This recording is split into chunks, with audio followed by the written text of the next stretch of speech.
Acre போறோம் நிறைய இருக்கு போறோம். என்ன இந்த இடம் வந்து கிட்டத்தட்ட இந்த சென்டர் கட்டி எத்தனை வருஷம் ஆகுது. 40 ரூபா கொடுக்குறோம் மூட்டைக்கு. ஏன் இந்த இடத்துல ஒரு 4 தாய்ட்ட கொட்ட கூடாதா? இல்ல விவசாயி கிட்ட பணத்தை வாங்கி கொட்ட வேண்டியது தானே. லாரி வந்து நெல் எடுக்க முடியாதுங்கிறாங்க, ரோடு சரியா இல்லங்கிறாங்க. அதனால கவர்மெண்ட் தானே பராமரிக்கணும்.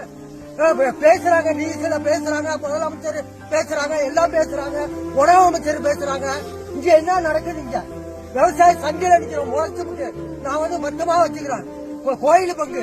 அவங்க பேச போடுறாங்க கோர்ட்ல. நாங்க என்ன பண்ண முடியும்? பணம் கட்டினாதான் சர்டிபிகேட் கொடுப்பாங்கிறாங்க. என்னங்க பண்ண முடியும்? நாங்க என்ன சாவாய முடியும்? ஒரு குடும்பத்துல 5 பேர் இருக்கிறோம், என்ன பண்ண முடியும்? இதெல்லாம் கவர்மெண்ட் எடுக்கணும்ல.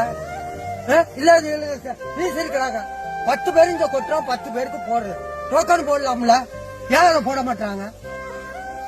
இந்த இடம் எப்படி இப்ப இன்ஜின் வச்சு இறக்கிறாங்களா? இன்னைக்குதான் இதுக்கு 9 விவசாயி நிக்கிறாப்புல. இதுல இறங்க தண்ணி இன்ஜினே தூக்கிட்டு தோண்டிகா போடுங்க.